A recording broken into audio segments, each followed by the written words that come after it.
예비군 대위의 할아버지는 손자를 찾으러 대대 최전선으로 갔습니다. 그러나 소령의 진급을 모르는 정예 중대장은 그를 무시하고 차갑게 대했습니다. 얼마 후 한 젊은 장교의 삶은 할아버지의 전화 한 통으로 시작된 진정한 교육의 전설적인 이야기로 뒤집혔습니다. 특전대 지휘관이 헬리콥터로 달려와 무릎을 꿇었습니다. 영상을 보시려면 구독과 좋아요를 눌러주세요. 큰 도움이 될 것입니다. 늦가을 강원도 고성의 하늘은 눈이 내릴 만큼 푸르렀습니다. 동해에서 불어오는 바람이 태백산맥의 마른 능선을 스쳐 지나가는 땅은 소금기라고 불립니다. 낡은 등산 배낭을 메고 있는 한 노인이 속초시 버스터미널에서 간성행 버스에 올랐습니다. 박무진 육군참모총장이라는 이름은 한때는 독설로 불렸지만 이제 군복을 벗으면 시간의 파도에 침식된 해안의 바위처럼 고요하고 평범해 보였다. 배낭 한쪽에는 묵직한 보온 도시락이 놓여 있었다. 조카 서준은 매콤한 오징어 볶음과 계란 프라이를 좋아해서 새벽에 일어났다. 아내를 잃고 홀로 남은 유일한 조카를 위해 살았다. 공교롭게도 그 조카는 한국에서 가장 위험하고 오랫동안 작전을 수행해 온 이사단 최정예라는 수색대에서 복무하고 있었다. 버스는 7번 국도를 따라 북쪽으로 향했다.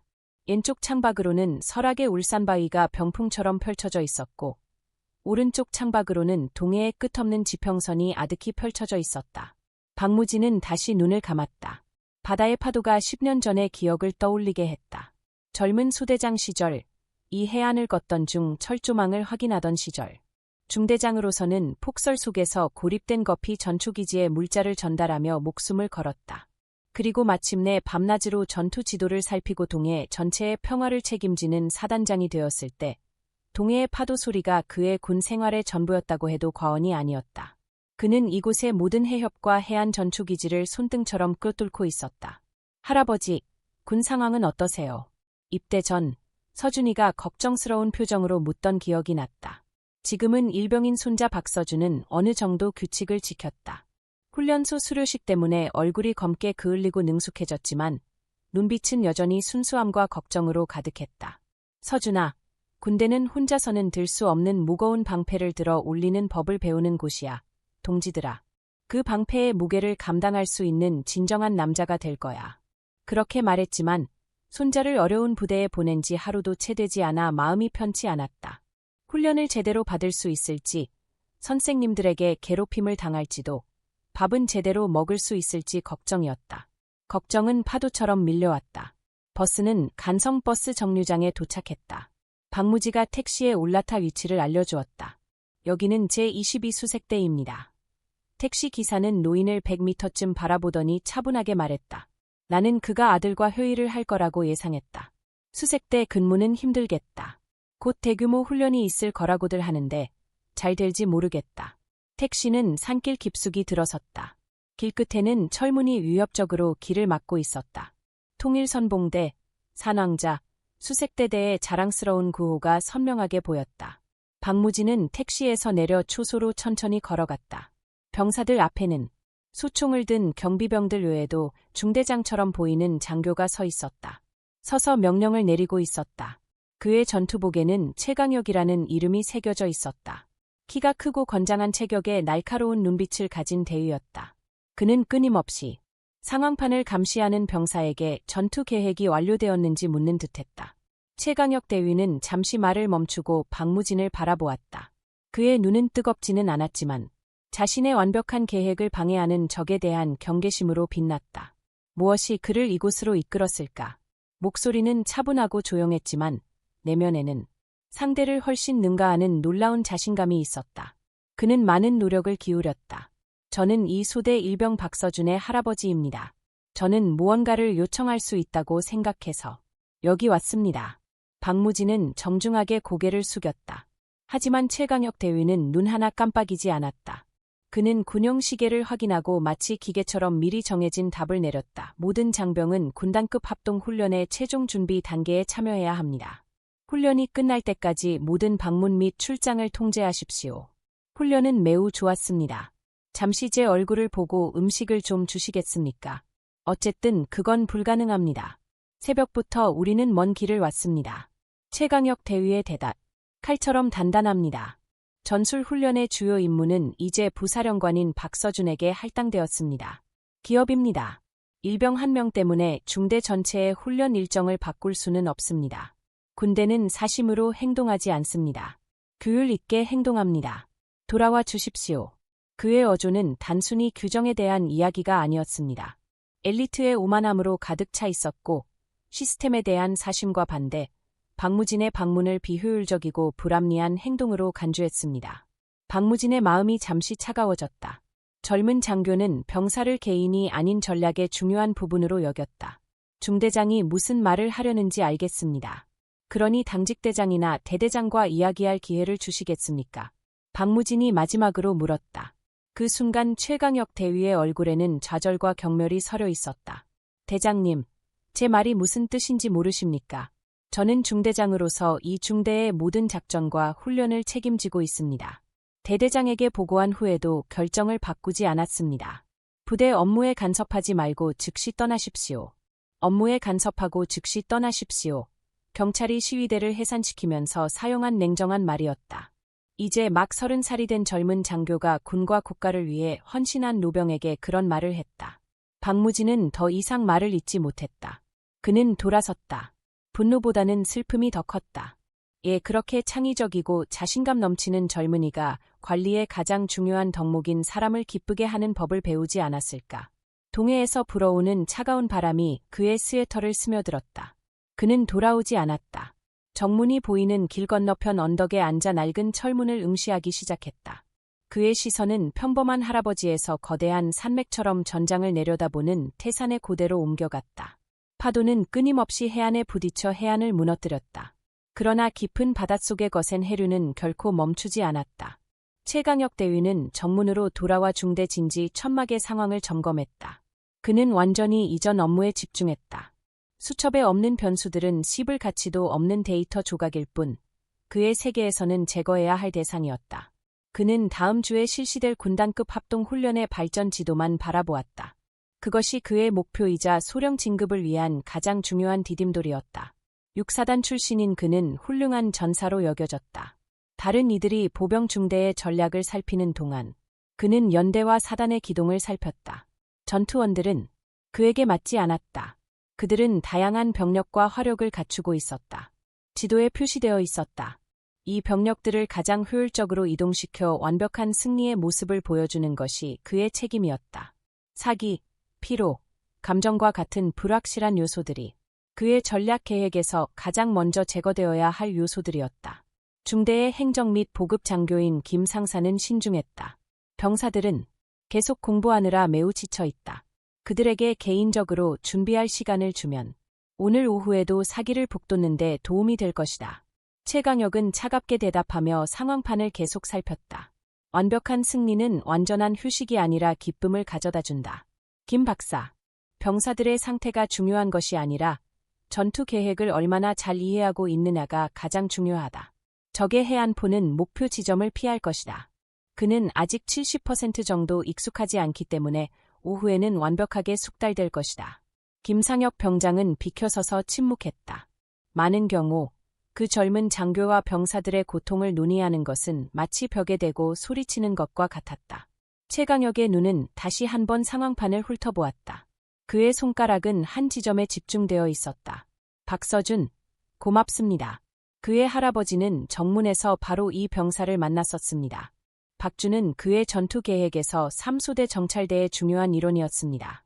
침투 경로를 확보하고 다음 부대의 안전을 확보하기 위해 중요한 말은 꼭 써야 한다. 인터뷰.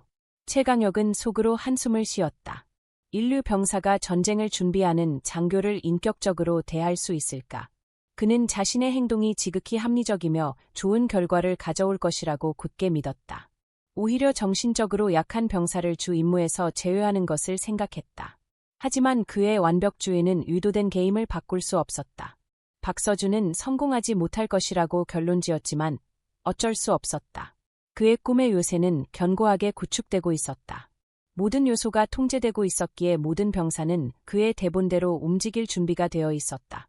이 장대한 훈련 무대에서 그는 전 군단에 자신의 천재성을 증명할 것이다. 그가 세운 계획은 아무도 감히 깰 수 없었다. 그는 정문 밖에서 노인이 자신을 기다리고 있다는 사실을 잊고 있었다. 그는 아무것도 몰랐다.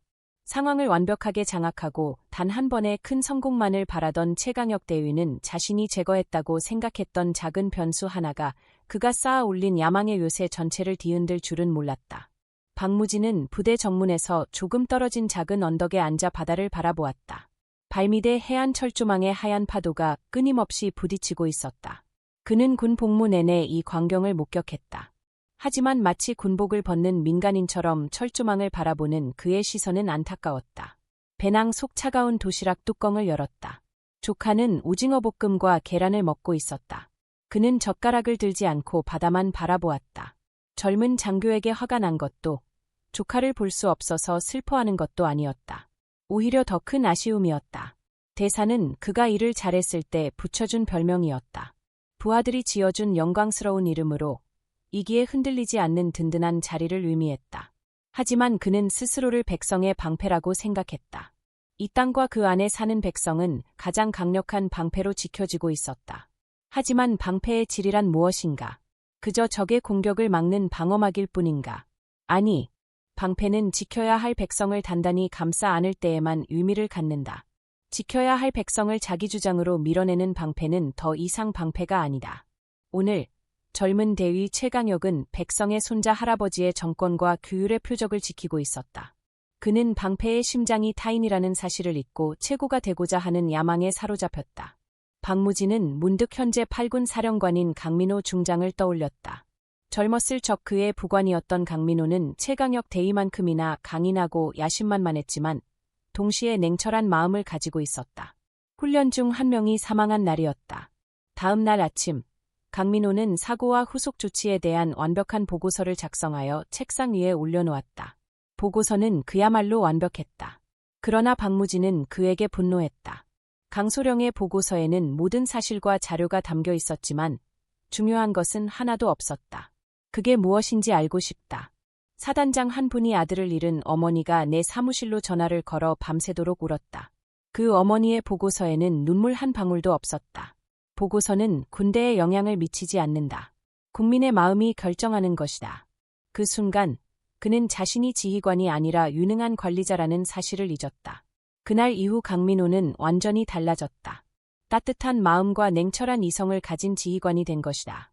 예전의 강민호처럼 엄한 스승이 그를 올바른 길로 인도할 수 있지 않았을까. 박무진은 결심했다. 조카를 만나는 것은 더 이상 문제가 되지 않았다. 군대의 선임 장교로서 적을 잃은 젊은 병사가 너무 늦기 전에 방패의 무게를 이해하도록 도와야 했다. 오늘의 교훈은 강혁 대위뿐만 아니라 앞으로 그가 지휘하게 될 수많은 부하들, 그리고 전군을 위한 것이었다. 그는 낡은 폴더폰을 꺼냈다. 연락처 목록에는 20개 남짓한 번호밖에 없었다. 그는 익숙한 손짓으로 전화번호를 찾았다. 강민호는 내 든든한 지원군이다. 그의 엄지손가락이 통화 버튼을 눌렀다. 그는 이 전화가 큰 반향을 일으킬 것임을 직감했다. 젊은 장교의 삶은 이 일로 인해 영향을 받을 수 있다. 하지만 진정한 가르침은 고요한 호수보다 폭풍우 속에서 더 깊이 새겨지는 경우가 많다. 당신의 배가 이 산의 무게를 견뎌낼 수 있기를 바랍니다. 그는 부드러운 목소리로 통화 버튼을 반복해서 눌렀다. 쿵쿵거리는 신호음이 동해의 차가운 파도를 가르며 군단 사령부를 향해 날아왔다. 강원도 8군 사령부 군단장인 강민호 중장은 합동훈련 최종 점검회의를 주재했습니다. 마치 모래사장을 걷는 듯했습니다. 예하 사단 지휘관들과 군단 직속 참모들은 치열한 전황 속에서 그의 말 한마디 한마디에 집중했습니다. 제22사단 해안 침투로 방어를 위한 예비 계획. 적군이 그렇게 할 것이라고 생각하십니까? 모든 것을 재정비하십시오. 제4기동사단 공수강습부대는 여전히 통신망 혼란을 겪고 있습니다. 만약 이것이 실전이라면 기 부대는 고립될 것입니다. 오늘까지 완료되었습니다. 강민호 중장은 정확하고 날카로운 발언을 했습니다. 그는 부하들에게 엄격했지만 모든 그의 지휘는 전쟁의 승리와 부하들의 생존에 집중되었습니다.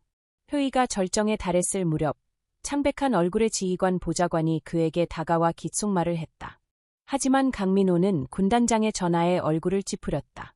이렇게 놀라운 회의 중에 개인적인 전화라니. 하지만 보좌관의 심정은 그렇지 않았다. 보좌관이 건넨 암호화된 휴대폰 화면을 보자 그는 굳어졌다. 화면에 표시된 이름, 박무진 회장. 단순한 이름이 아니었다. 파란만장했던 젊은 시절, 강민호는 군인의 길을 큰 나무처럼 자신을 지탱하는 산으로 여겼다. 그의 철학은 사단장 시절 부관으로 재직할 때부터 정립되었다. 휴일 저녁 식사 후 인사하는 것 외에는 감히 말을 걸지 못할 만큼 하늘과 같은 스승. 그에게서 받은 첫 전화였다. 불안감에 심장이 쿵쾅거리고 가라앉았다. 그는 잠시 긴장을 풀었다. 사람들은 10분간 휴식을 취했다. 목소리가 조금 떨렸지만 그는 여전히 태어난 척했다. 그는 회의실을 나와 사무실로 들어가 문을 잠갔다. 그리고 심판 호출 버튼을 눌렀다. 그는 등을 90도로 굽혔다. 이쪽은 장군님의 충직한 보좌관 강민호입니다. 장군님, 지금 뭐 하시는 겁니까? 박무진 장군님의 보좌관으로 있을 때 실수로 자신의 정식 이름과 계급을 드러낸 적이 있습니다. 시간이 흐르면서 무거워졌지만 여전히 계속된 목소리가 나왔다. 강 장군님, 불편을 끼쳐드려 죄송합니다. 저는 지금 제22정찰대 앞에 서 있습니다. 정확히는 장군님의 부대입니다. 그렇죠.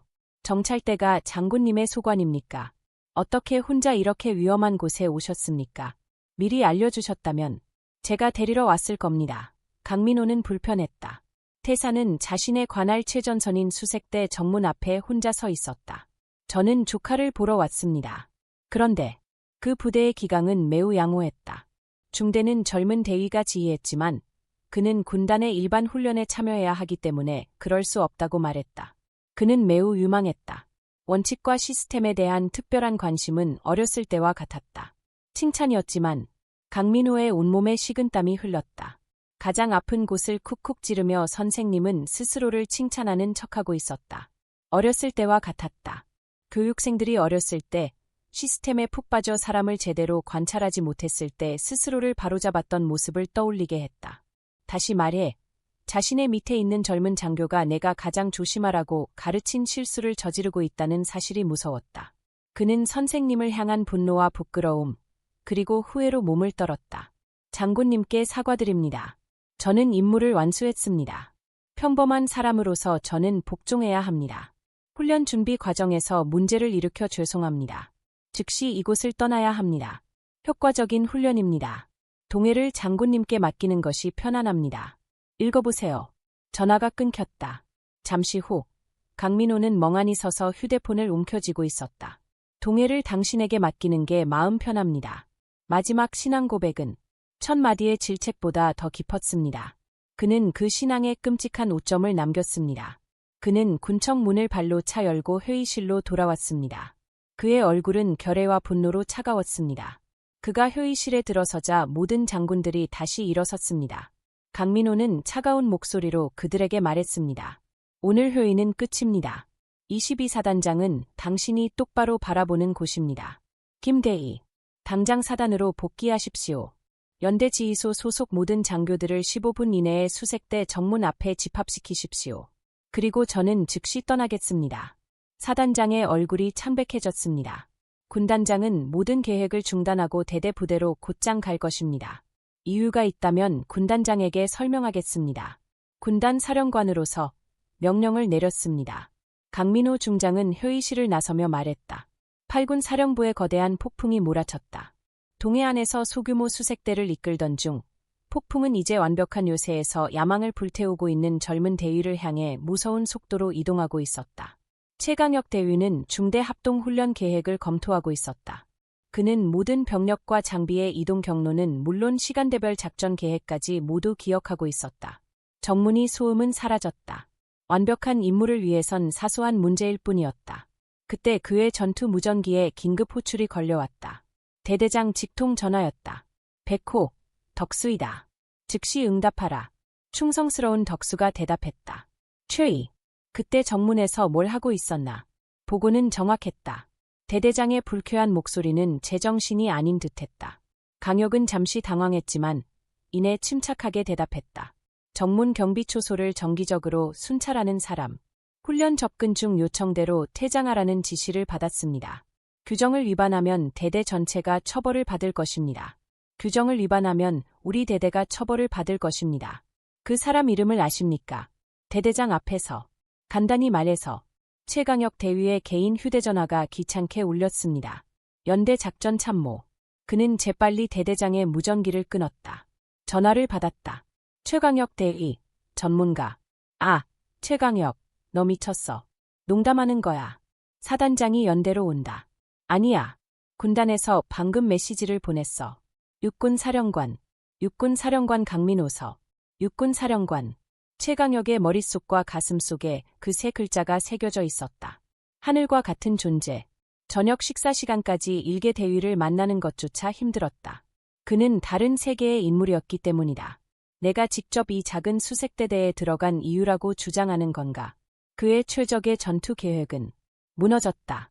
논리와 시스템으로 구축된 그의 세계는 이해할 수 없는 변수에 의해 뿌리째 흔들렸다. 순식간에 연대장이 정문에 모였다. 전화가 끊겼다. 강혁은 멍해졌다. 그 노인의 눈빛은 바다처럼 고요했다. 누가 그의 군대 전체를 지휘할 수 있을까? 정치인, 국회의원. 이런 현역 군단장은 장관에게 휘둘릴 수 없었다. 그는 본능적으로 천막에서 뛰쳐나왔다. 부대는 벌집에 맞은 듯했다. 장교들은 겁먹은 얼굴로 뛰쳐나왔고 돈을 모으던 병사들도 겁먹은 얼굴로 다가오려 했다. 군단장이 오고 있었다. 우리 중대장 최강혁이 사고를 당했다는 것이었다. 정문에서 들려오는 모든 소리가 그의 가슴을 찔렀다. 그는 재빨리 정문으로 향했다. 멀리서 이상한 것이 보였다. 방금 전화로 요쳤던 대대장, 주임원사, 그리고 연대 작전 장교가 차에서 내려 정문 앞에 섰다. 잠시 후 사단장 희장을 단 차들이 검은 먼지를 뿌리며 도착했다.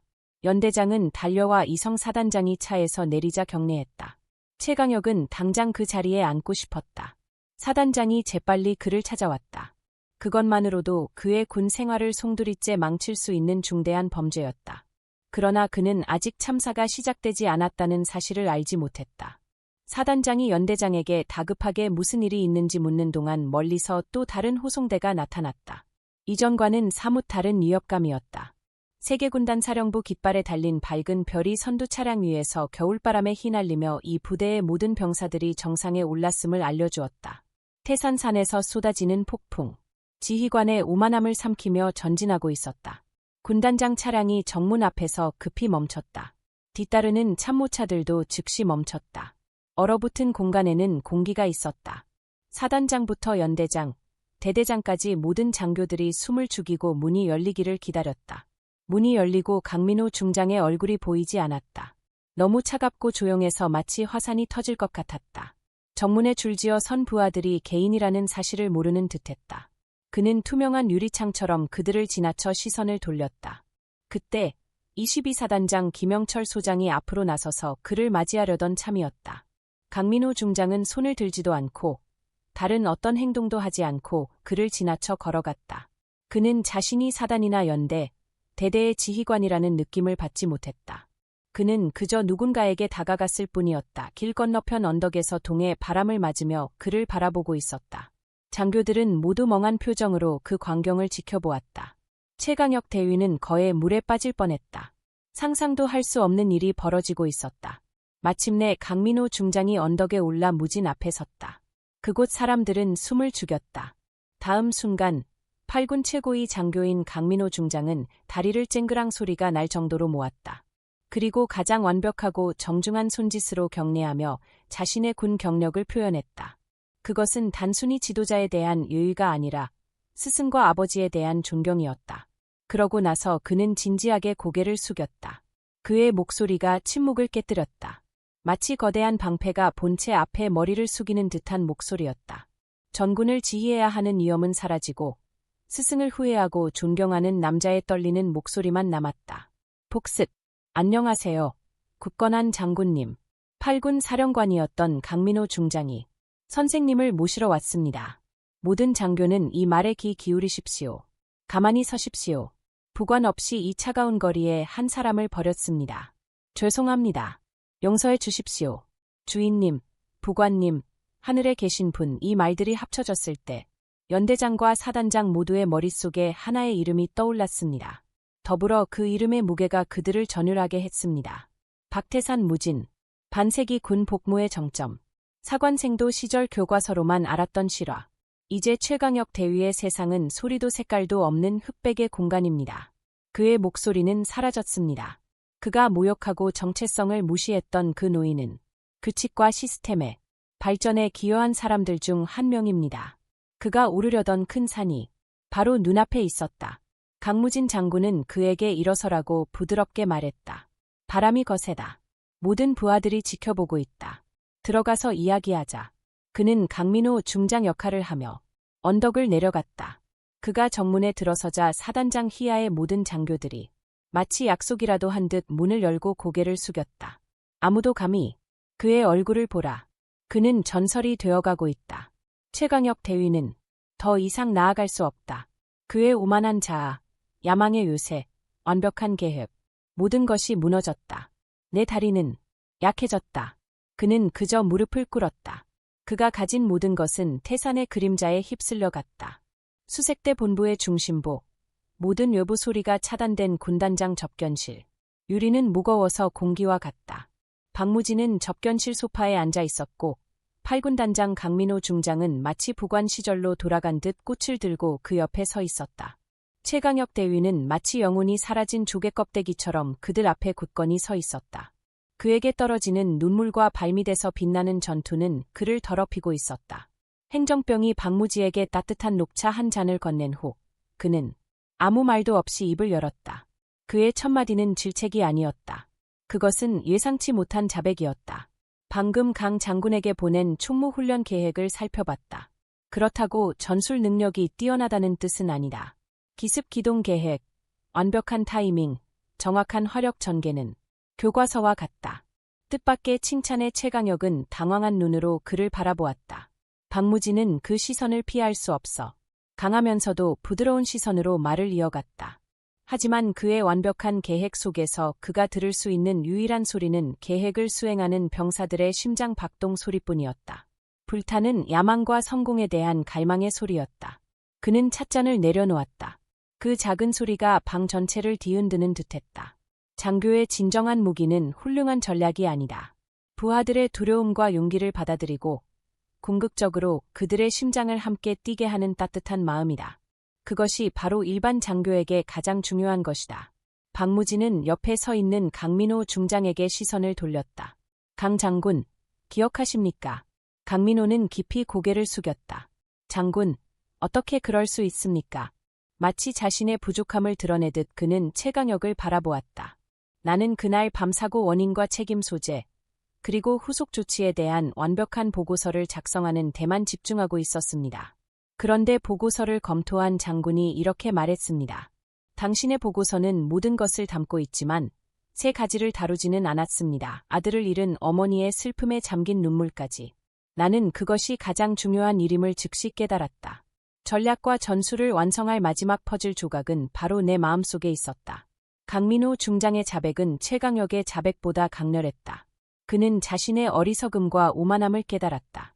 그는 전투에 참여하지 않았다. 그저 만족감을 위해 살아있는 병사들과 장기를 두었을 뿐이다. 더 이상 버틸 수 없어 그 자리에서 쓰러져 흐느꼈다. 내가 틀렸다. 장군, 나는 장교로서 부적합하다. 박무진은 의자에서 일어나 쓰러져 가는 젊은 대위에게 다가갔다.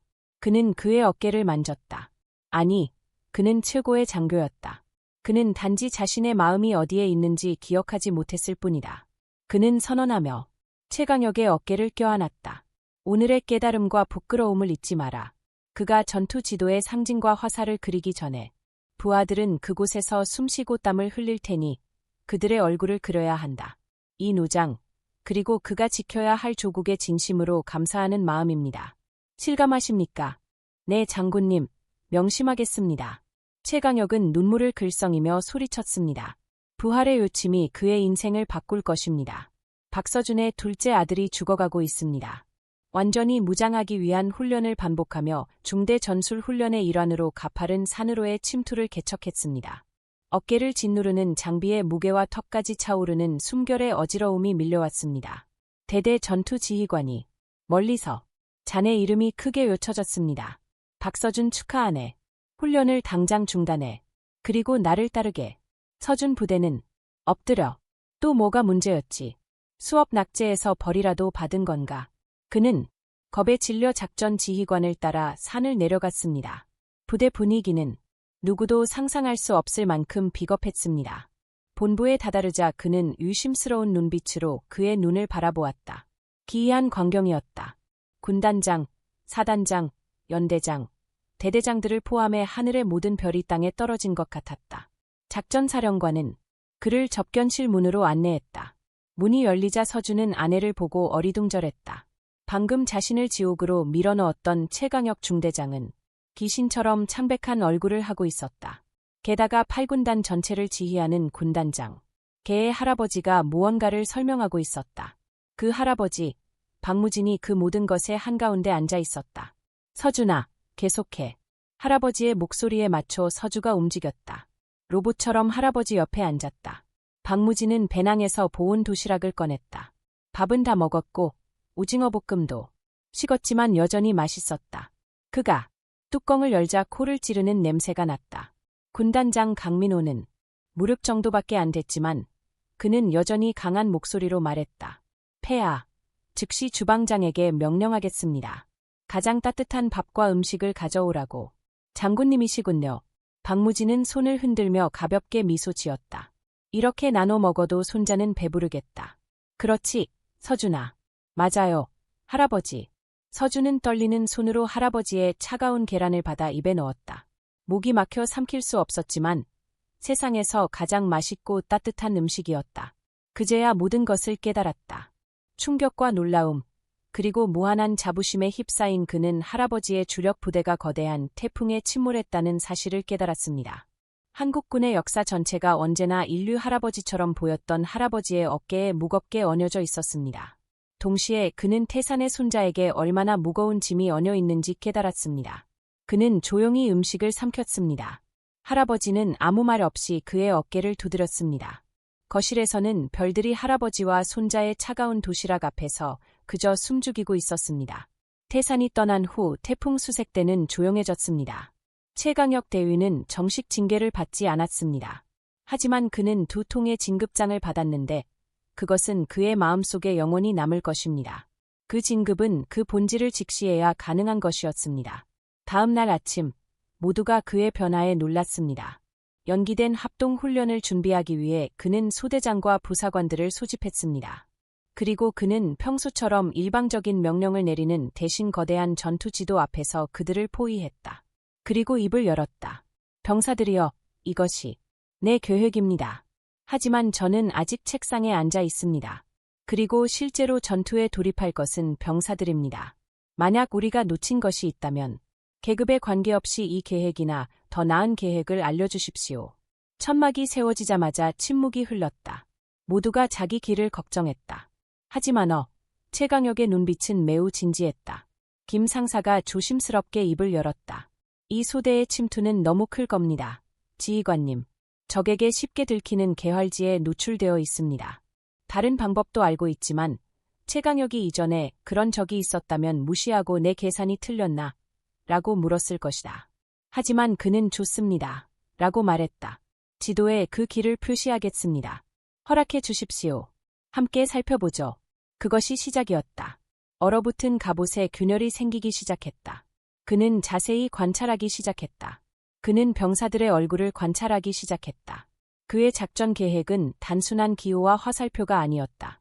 공포를 느끼고 도움이 필요한 생존 병사들의 얼굴이 나타나기 시작했다. 하지만 그들은 서로를 믿었기에 함께 달렸다. 중대의 호흡이 눈에 띄게 달라졌다. 두려움 때문에 유지되던 군기는